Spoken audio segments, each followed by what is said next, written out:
Why is Donald Trump turning political allies into political enemies?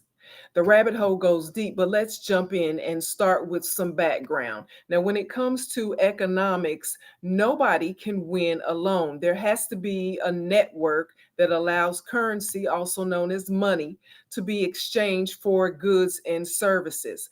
Corporations in the United States could sell to Americans only and to each other and have limited growth, or they could expand and do business with other countries. They chose the second option. You might have heard of the G7. Now, that's a group of countries that have agreed to do business with each other because it's politically and economically mutually beneficial. Now, who are the countries that are make who make up the G7? Who are the countries that make up the G7? The United States, Canada, France, Japan, Germany, Italy, and the United Kingdom. The European Union was added later. Now, since 1975, that's 50 years, the G7, group of seven, have worked together for economic growth.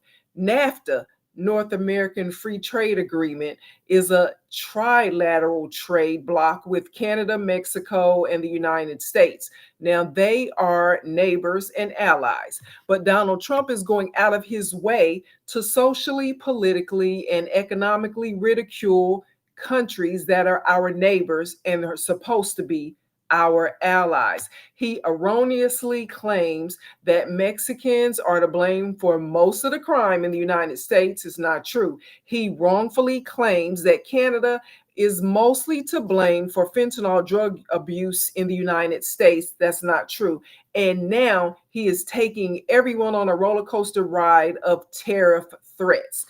Today, tariffs are on. The next day, tariffs are off. It's a manic depressive display of incompetence. Is that any way to treat your neighbor and your ally? Well, Trump claimed that he's imposing the tariffs because these countries have bullied the United States with bad trade agreements. Some agreements Trump is responsible for getting the United States into. He causes the trouble, then he plays the hero, and like he's coming to rescue the United States.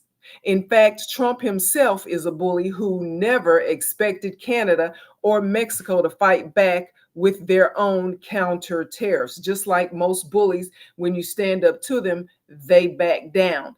And of all things, Trump is siding with Russia and Vladimir Putin, who invaded Ukraine and is bullying Ukraine by stealing their assets and their land. If you haven't already, be sure to like, share, and subscribe so that when I post new videos, you'll be the first to know. And I am looking at the chat in case you want to chime in. Now, we all saw it for ourselves when Trump and JD Vance tried to bully Ukraine President Zelensky into ceasefire deals that gets them none of their land back when they didn't even start the war to begin with.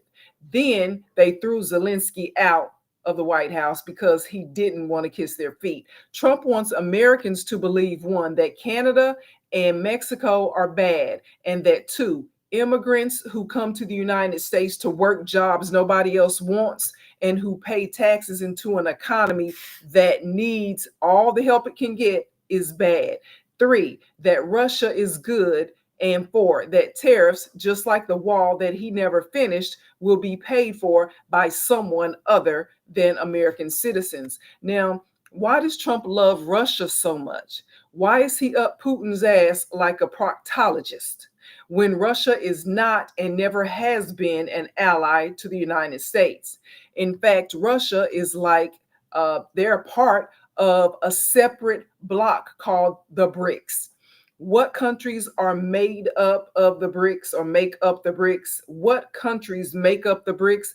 Brazil, Russia, India, China, Cuba is the latest. And there are 9 other countries that have joined the BRICS bloc as partner countries. They're Belarus, Bolivia, Kazakhstan, Cuba, Malaysia, Thailand, Uganda, Uzbekistan, and Nigeria. The population of the BRICS nations is more than 54% of the world's entire population. The population of the United States is just 4% of the world's population. So together, they outnumber, and their power is more powerful than the United States. Now, could it be that countries most Americans consider to be underdeveloped and less intelligent are joining forces and gaining momentum in the ranks, while the United States is losing momentum and losing its elite status? Well, when is a politician going to tell us the truth? But the only thing that Trump and other politicians know to do is to hold up a mirror like Queen Ravenna in the movie Snow White and the Huntsman and keep telling Americans and themselves how great we are and that our power will never fail, when all other economic indicators tell a different story. They want Ukraine to face the reality that they probably are fighting a losing battle against Russia. They want Ukraine to tap out so that they can have a reason to stop sending millions of dollars that in the end probably won't make a difference in the outcome. America's leaders should take their own advice, and that would be that the truth is the American power structure is scrambling to keep its elite status. They plan to rob the poor by scavenging all of the social programs like Medicaid, Medicare, food stamps, or SNAP, and don't think that Social Security will remain a sacred cow.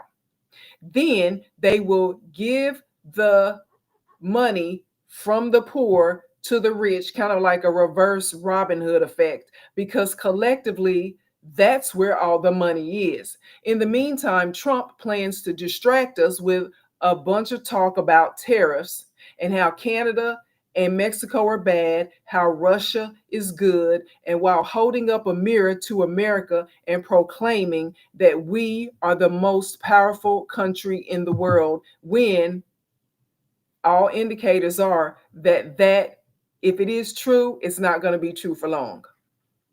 That's all I got for you tonight. To find out more about the things that I care about, you can go to the written version of my journal. That's at eurweb.com.